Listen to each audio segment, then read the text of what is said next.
It's game day. Will the Miami Hurricanes' strengths play directly into Virginia Tech's weaknesses?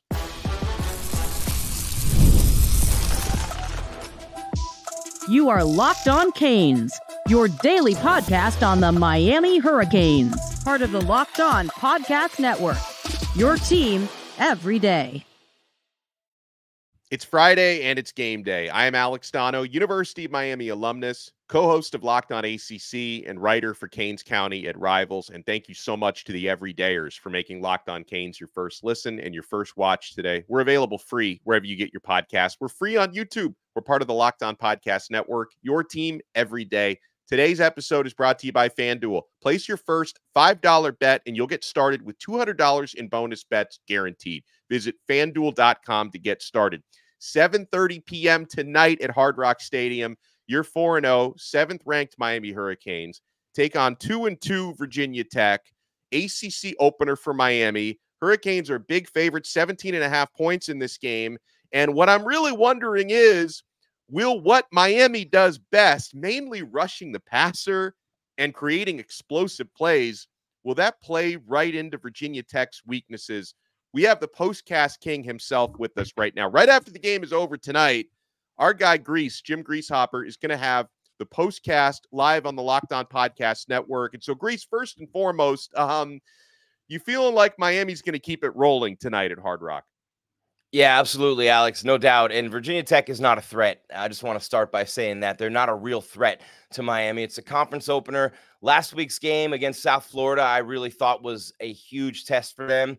Early on, they did some things that kept South Florida in the game, a couple of uncharacteristic penalties. It's funny because every time we do these shows, Alex, I look back and I go, wow, the keys to the game are right on point. It was turnovers last week, costly mistakes, penalties, the one catch and run that didn't turn into a catch and run that became an interception for Cam Ward. The one mistake he made all year, and it wasn't his mistake, really. It's funny, but when you think about Cam Ward and you think about what the Hurricanes are doing right now, they're locked in, they're focused. It's a veteran team with a steady leader who is the best quarterback right now in the nation, rated as the top draft prospect by a lot of people now.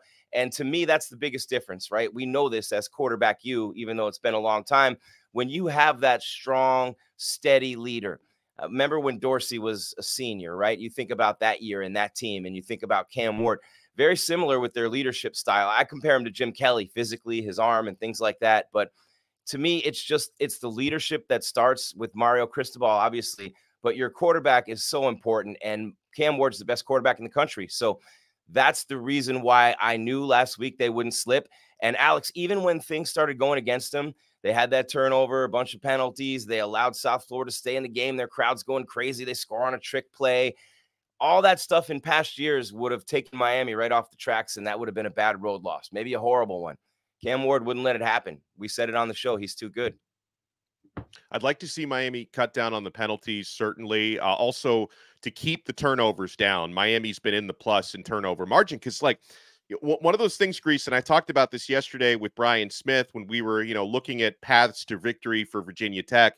They've got to be in the plus in the turnover margin if the Hokies are going to have a chance. And they haven't done that this year, Grease. So we talk about Miami's strengths playing into Virginia Tech's weaknesses.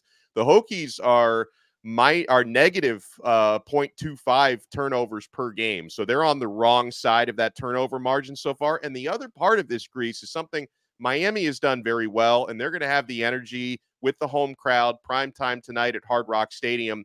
Miami's starting fast. That's something they've managed to do. So far through 4 games, Miami has not trailed at the end of a first quarter. They've not trailed at halftime. They just had a brief period. They were down 9-7 during the second quarter against USF, but they reclaimed the halftime lead. So Miami has started fast this year. Virginia Tech, in their 2 losses, they were down 17-0 against Vanderbilt. They ended up making it close and got it to overtime in the end before losing. They were down 14-0 against Rutgers. They made it close at the end and they lost that game. But Miami has started fast so far this year. Virginia Tech has not. And then the other part of that, Grease, is if Virginia Tech falls behind Miami's pass rush, they lead the nation in sacks. Virginia Tech allows 2.5 sacks per game. That's 106 in America. If Miami's playing with a lead and their pass rushers can pin their ears back, it's going to be a really long night for the Hokies. Yeah, that's the thing. That's one of my biggest keys to the game, Alex, is the Miami pass rush. I think the defensive line is the biggest advantage that Miami has in this game. And I think that you'll see that. I really do. Because Virginia Tech, you look, they have a good running back. Their secondary is very good too. And that's one thing I wanted to touch on. The running game is going to be really important tonight, right? So for Miami, with Cam Ward, obviously you're going to impose your will. You're going to go out and the game plan is the game plan. I thought they would attack South Florida early last week on the ground. They really didn't because it's been working so well. But Virginia Tech's secondary is really good. It's probably the best unit on the team, the best position group on the team. Running back's good too, but the secondary is really, really good. They give up like 160 a game through the air. So I think the running game for Miami, which has been, I mean, if you're looking and you're nitpicking, people have been doing it. I've been seeing in the chats and the boards and stuff like that. I think the running game's fine. The offensive line's been great. And I think you're going to see that running game really come into play in this game tonight, Alex, because Virginia Tech secondary is very good against the pass, and Miami loves running the football. But make no mistake about it, their yards per carry, they will run the football today against VT. Yeah, and the other thing is, like, if you can establish a running game, it's going to take some heat off of your pass protection. And Miami pass protection has been one of the strengths of Miami so far. But Antoine Powell-Ryland for Virginia Tech already has 5.5 sacks. He's having a really good year so far. So Virginia Tech is going to, from a pass rushing standpoint, going to challenge Miami more than they've been challenged so far this year. But you're right to bring up the Hokies passing defense versus rushing defense. They're good against the pass, terrible against the rush so far.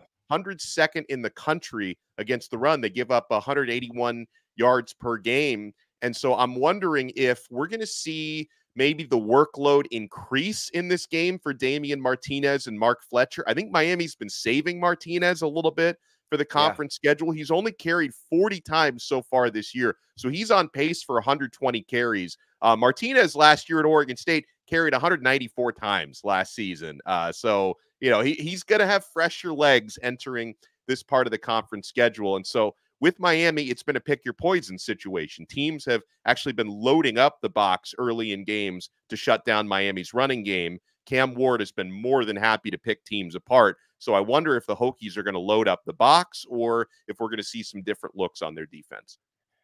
Yeah, we'll definitely see different looks on their defense. And these numbers are obviously skewed a little bit, Alex, because most of the teams haven't played anybody good yet. And even Virginia Tech, they're not a great team, but they haven't hit that meat of their schedule, right? So those numbers are a little bit skewed. They're a little bit off. And, you know, their quarterback's pretty good too. Drones, he's actually Cam Ward's cousin, and he hasn't had a really good start to the year. People were really hyping him up, and he hasn't really lived up to it yet. But the one kid who I'm so excited, and we haven't mentioned him yet on this show, we've talked about him a lot. I love Martinez and Fletcher. I love those big backs that can bang in there and you know, obviously impose their will and run guys over and things like that. And Martinez can do a lot more than that, obviously, and so can Fletcher.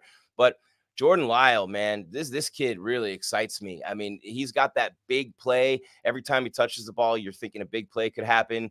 And just really a good running back in development there. Had the 91-yard run. And I like him. I think he might break one even tonight. So I like the diversity in the backfield that we have, and the big guys that can run you over, and you have those other guys that can score from anywhere, speed. And then, of course, the passing game with Cam and all those weapons out there. It really is. And at some point in the season, we might start comparing. But when I look at this Miami team with Cam, with all these weapons everywhere, the one position group that quote unquote might fall short a little bit when you're thinking about a running backs room that once had Frank Gore, Willis McGahee, and Clinton Portis at the same time, you know, so we're used to some things like that over the years, but they're averaging over 6 yards a carry, Alex. So for everybody out there who's saying the running game hasn't gotten going yet, and there still are quite a few people saying it, relax a little bit. 6 yards a carry is pretty good. 1,000%. And when Jordan Lyle, you mentioned him breaking off that 91-yard touchdown run. If people didn't know how fast that young man was, he hit almost 22 miles an hour on that run. It was 21 point something. It was I think the fastest speed that was clocked for any college player in week 4. So Jordan Lyle provided the fastest highlight. Meanwhile, I want to talk a little bit more about Miami's D on the other side and make some predictions, because I have not put a prediction on record yet this week. I've done like 7 shows already this week. I haven't put a score on record. I'm going to get Grease's score. I'm going to give you mine. You guys want to keep it locked right here? We're only getting started on this brand new episode of Locked On Canes. Hey guys, we are only getting started with Robinhood Gold. With Robinhood Gold, you don't need a silver spoon to eat up the financial favors of the 1%. Robinhood Gold allows others to get the rates and perks usually reserved for the high society. Now, the resourceful individual with Robinhood Gold can earn the very liberal rate of 4.5% APY on uninvested cash, receive unlimited 1% deposit bonuses, and be rewarded with a handsome 3% retirement boost on an IRA account. Robinhood Gold provides the privilege of a high net worth for any net worth. These generous benefits are now available for only $5 a month. The new gold standard is here with Robinhood Gold. Sign up at robinhood.com/gold. Terms apply. For product-specific disclosures, visit robinhood.com/gold. Investing involves risk. Rate may change. Gold membership is offered by Robinhood Gold, LLC. We are also proudly brought to you on this episode of Locked On Canes by FanDuel. Hey, NFL fans, you can start the season with a big return on FanDuel, America's #1 sportsbook. So when you get a hunch in the middle of the game, you can check out the latest stats, view live play-by-play, and so much more on the same page where you place your bets. You'll get started with $200 in bonus bets guaranteed when you place your first $5 bet. That's FanDuel.com, America's #1 sportsbook. Thank you so much for making this episode of Locked On Canes your first listen and your first watch today on game day. Alex Dono alongside the postcast king who's going to have you covered right after the game tonight on the Locked On Podcast Network, our man Grease, Jim Grease Hubbard. Now, Grease, before we talk about Miami's defense a little bit, I want to mention the historic pace that Cam Ward is on, right? We all see he leads the nation in touchdown passes right now with 14. He's considered to be the Heisman front runner at this moment. We'll see if Ward can keep the campaign. See what I did there going tonight against Virginia Tech. I like that, Alex. The campaign. Yeah, well, I didn't. I wish I'd made it up. I stole it from someone on social media. I wish I'd made it up.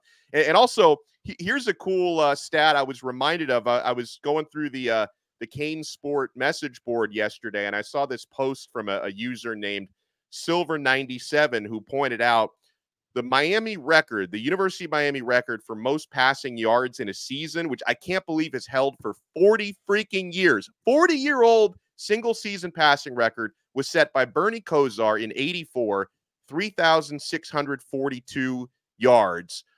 Cam Ward already has 14. He's on pace for what, 4,500 yards already at this point. So he is on pace to shatter that. Maybe his average will go down a little bit because, you faced an FCS team and a group of 5 team already so far this year. But Ward is on pace to shatter the Bernie Kosar single season passing record. And the single season touchdown record was set by Steve Walsh with 29 touchdown tosses in a single season. Ward already has 14 after 4 games. He might break that one by Halloween. Yeah, he might, Alex. And he's so calm and poised, and he has so many weapons everywhere, just like Steve Walsh did, and just like Bernie Kosar did, right? And that was a big year, 1984. So when I think about what Cam Ward has done so far this season, and there are some people in the building who expected this. Mario Cristobal, chief among them, who's got his birthday coming up. Happy birthday, Coach, 54 on the horizon. Well, I think he just had it a few days ago. I think he had the birthday. It was this week, right? It was this week, yeah. right? Yeah. Okay, yeah, so yeah. I knew it was right around this time. So he's 54, a couple years older than me. Anybody who's older than me, I give him props. But Mario Cristobal's never been 5-0 as a head coach, Alex. He's never been 5-0. He will because of Cam Ward. Cam Ward's the best quarterback in the country. Week after week, you've seen things like the Ewers injury and then a bad game here and a bad game there. And, Cam Ward has risen to the top with, I think, Jalen Milroe right behind him. And Carson Beck's always looming, right, in that race there. But I think the number one, I think really the number one, the chief competition right there for the Heisman for Cam Ward right now, there's only one guy, and it's Travis Hunter. He's not a quarterback. So if it comes down to Ward and Hunter, I'd say it'd probably be Ward. Cam Ward is definitely way ahead in the Heisman race right now. We're not really caring as much about that as we are the wins. Get the conference schedule started with a great win over Virginia Tech, but he has exceeded every expectation that I had. And he's exceeded every expectation that almost every Hurricanes fan had. Historically speaking, he's off to the best start ever. And you think of the guys who you just talked about, the other guys who have played here, Vinny T, Jim Kelly, Dorsey, the list goes on, and he is going to be at the top of the list. The only thing, and I don't want to even say it now because we're going to enjoy it while we have him, but one and done is a little bit tough for Cam Ward, but we're going to enjoy him while he's here. I wish he could find some more eligibility to whatever you can. Yeah, whatever stay you around can. for another year. And now, on Miami's defense, we're going to find out later tonight once the team starts warming up. We'll get a better idea because, to try to get detailed injury information from Mario Cristobal, it's like trying to hack the CIA. Like, and I'm fine with it. I respect it. Keep it close to the vest. I don't care. But we don't know for sure if we're going to see Ruben Bain make the return tonight. They've been very careful with the calf injury he suffered very early against Florida. And it's pretty incredible, Grease, how Miami has managed to lead the nation in sacks despite their most feared pass rusher only playing, I think 2 or 3 snaps all season so far. So if Bain can return tonight, that's obviously going to take a little attention away from Tyler Barron, who's been balling so far this year with his 4.5 sacks to this point. And if Bain can return tonight, you're going to have an even bigger opportunity to exploit a Virginia Tech offensive line that they have not protected their quarterback so far this year. I think I mentioned earlier, they give up 2.5 sacks per game. That's in the 100s. They're ranking in the country. So that's been a sore spot for them. So if Bain can play tonight, and same thing, on the offensive side, we'll see if Jalen Rivers plays tonight. He hasn't played since the opening game either. Mario Cristobal did paint an optimistic picture for both being able to return this weekend, but you don't know till you see the warm-up. So we'll find out later. Yeah, you don't know. And Ruben Bain, of course, 7.5 sacks as a freshman. And I'm impressed by Elijah Alston and what he's done in the absence of Ruben Bain. But I'm also impressed with what Ruben Bain, and you know this, Alex, being there every day and covering the team, Locked On Canes, the way you do. It's awesome when players still want to participate and be involved in it. We just saw it with Tua with the Dolphins. When players get hurt and they're out, they're sitting on the sidelines, they're still involved on some level. But what Ruben Bain has done has been awesome. And it's a rare thing that he's just been helping every player out, working with them individually in warm-ups and practices, doing everything he can to remain a part of that group and to be a leader of that group. So I really think it's cool what he's done, getting back on the field. Sometimes sitting out a couple of games, you're looking, you're watching, it gives you a different perspective. And the most important thing, and we've seen this time and time and time again, the most important thing as the season goes on is depth, in my opinion, right? And so that depth, because those players need to make plays later in the year. You might have another injury.